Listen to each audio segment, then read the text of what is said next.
Thumbs up the video. If I tell you to thumbs up the video early, you'll do it. It'll help the video grow. It's crazy, right? That we have to do that. We have to resort to things like that to get bigger, to get popular. To start off with, I have an ask for you, everybody. This will help me. Rather than you, the audience, actually going on your own volition. You know what I want to do? Since I watched this guy so often, or first time ever, the information was valid. I enjoyed it. It was insightful, and definitely gonna come back instead of thumbsing up. Instead of watching the video ads, you know what your YouTube viewers do? Not that. I want the comment too. Then you're going to share. You're going to go to your social media platform. You're going to say, I'm going to share it. Actually, don't share this video because I went with 48 seconds ripping on the customer. So don't share this one. But in the future, if I do a video you like, you share that video. And you go, listen, there's this guy who knows some stuff about comics. Chill Nye, the comics guy. Here's the news article on Marvel.com, okay? It's talking about Jonathan Hickman, and he has a new comic, not with Valerio Schiti, not anymore. We remember that way back in Comic-Con, San Diego Comic-Con, so that would have been July. That was said to have this universe-changing, epic, and I go, yeah, you see? When the book writers are good and quality, you don't even have to name what it's called. And you just know you're going to have interest generated from that alone. That's what they said. It appears that this Bryan Hitch comic with Jonathan Hickman isn't the one with Valerio Schiti. I don't know what Valerio Schiti's been up to recently. I don't know. Maybe it could be personal problems, or maybe there's an absolutely separate project that has to be related with X-Men or some next stuff that Valerio Schiti is working on that we don't know about. We'll probably hear about that in October or something. Both could be possible. Let's get back to the article. It is about the Ultimate Universe, which we know to have come to collapse in the year 2015.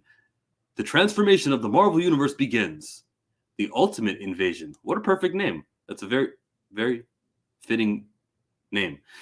This June, superstar creators Jonathan Hickman and Bryan Hitch. Let's just pause right there. The company recognizes talent, quality of people, and they classify them superstar artists, superstar creators. Who's writing the Black Panther comic book since Jack Kirby? Superstar creators? No? Or do you put guys in there to prove themselves? Why doesn't T'Challa get this quality? Is he worth that? When your movie makes 1.3 billion, you know that there's an audience, you know popularity is there. And that does translate to comic book fans. I mean, comic book readers, they go to the movie theaters too. They're a niche of the bigger popular niche. So why did we ever not turn to Jonathan Hickman and superstar Bryan Hitch? David. Oh, his name is Bryan Hitch. Shows you what I know about comics. Bryan Hitch. Why don't we get that? Okay, Marvel. See, because right now you recognize who the good ones are. Jonathan Hickman and Bryan Hitch. Just announced at Entertaining Weekly. Let's just skip to the actual quotations, okay? Where is it here? The quotes. Revisiting the idea of Ultimate Comics couldn't be replicating or revisiting what Bryan did in the original Ultimates, creating a streamlined, modernized version that would eventually become the spine of the MCU. And it certainly couldn't be what I did, which was a final chapter of a pre-existing universe, Hickman explained. That's a run-on sentence, but he probably spoke that, and he didn't actually type it. The issue I got here is this became the spine of the MCU. The Infinity War movie, that's the 616 story that they converted. The Winter Soldier was a 616 story that they converted. Mighty Thor was a 616 story that they converted. Hulk on Planet Sakaar was a 616 story that they had converted. The Iron Man Origins was 616. I mean, it's very Mysterio 616. Like all of it, every single movie or TV series like Hawkeye was based off of a 616 comic. Elements from artwork, teases, themes and stuff may be ultimate, but they shouldn't be saying it was the spine of the MCU. Let's be honest. Okay. I hate hearing that. It says that we also thought the very idea of Ultimate Comics needed to be inverted from what the original universe was. Okay, it's got to be different, sure. It's not the same. Why doesn't he call it the 616? Why does he just call it the original universe? No. Okay, I'm misreading this. He is talking about the 1610 Ultimate Comics. It needs to be inverted from what the original was.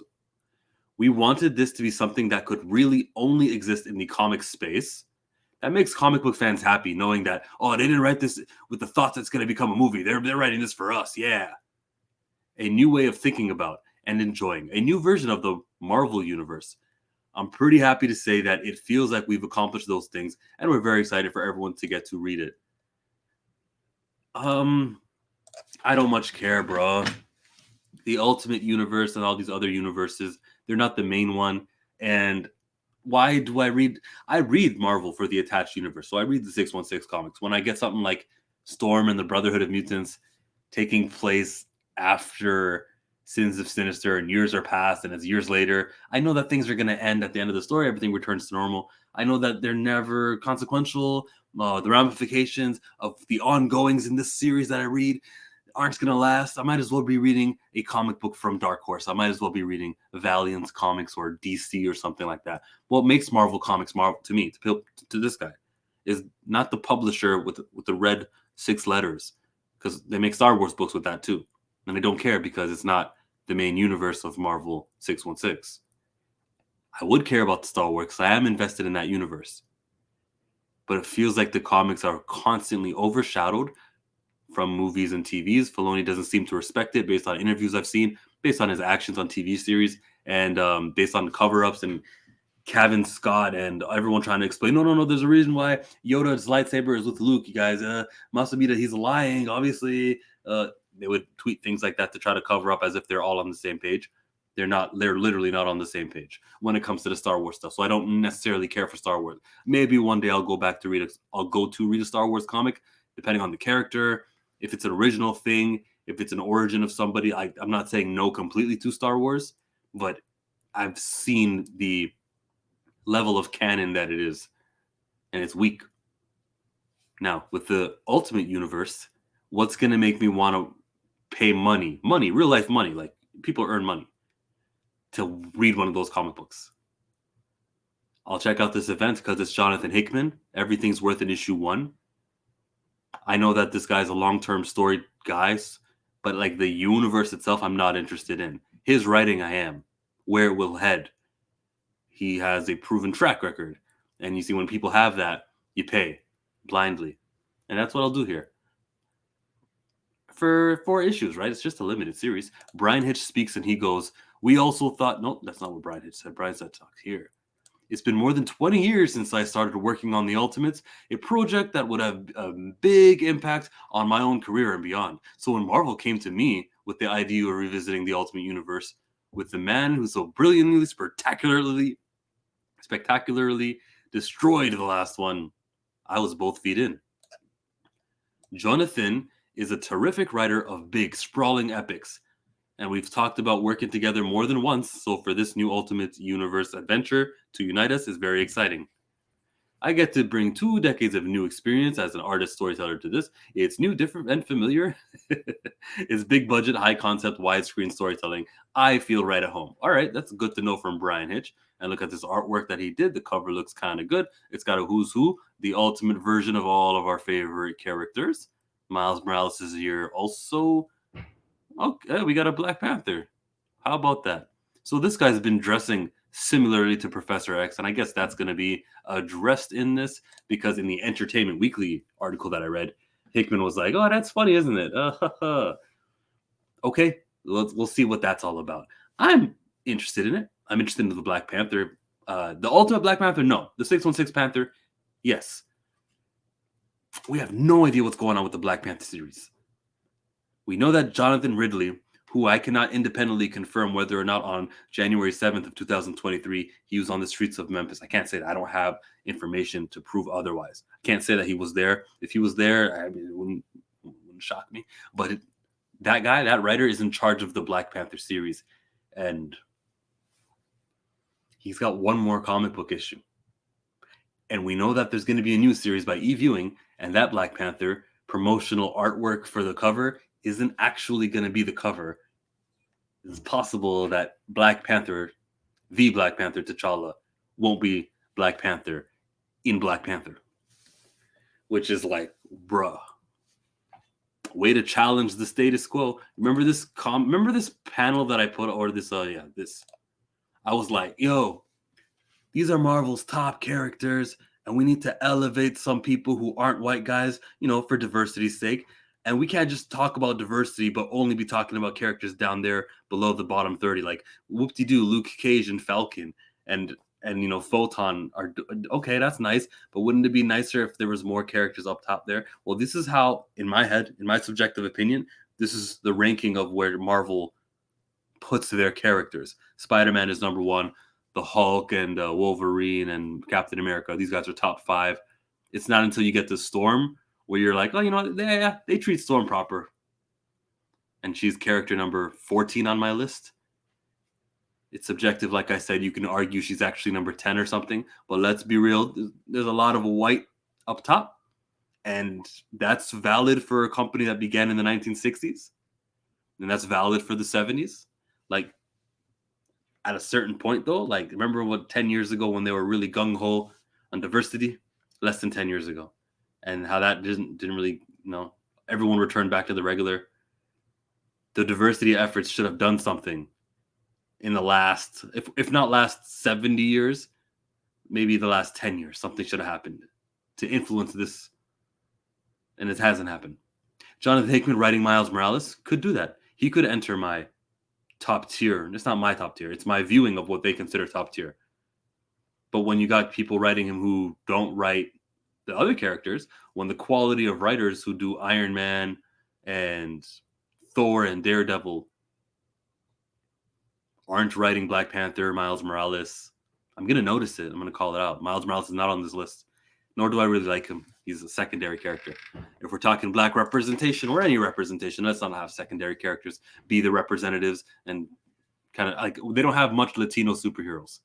The fact that Miles Morales is their top, it's kind of sad because he's in the shadow of Peter and he's got that ceiling. He's got the disadvantage of when I say the word Spider-Man, you're thinking of the dude at the top left. Give him some, look, because all these guys are original. Hulk, original guy. He just happens to be white, but he's got his own identity, his own brand, his own sporting characters, all that stuff, and his own name.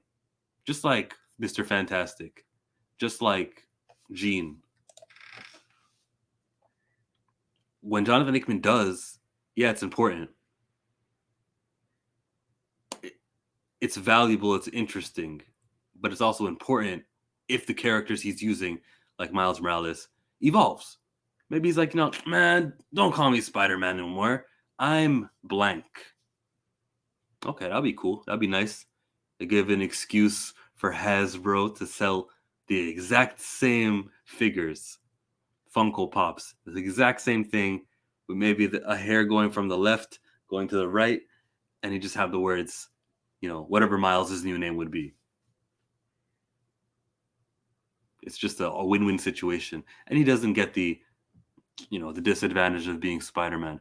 My entire take on this and the artwork, let's look at here and show you that there's more pages that they show. Where is it? There were more pages. I promise you there were more pages. Is it not on the screen? I suppose not. I suppose the pages are no longer accessible to my fingertips. That is unfortunate. It's rather unfortunate. There was a page that you could slide from one panel to a next. Perhaps if I refreshed it, it should appear. You clearly say I don't care. I hope you see this. Right. Turn to the right and yes, precisely.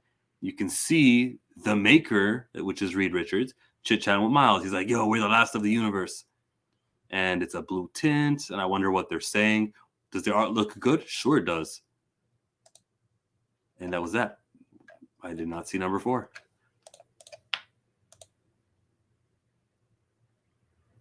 Peace.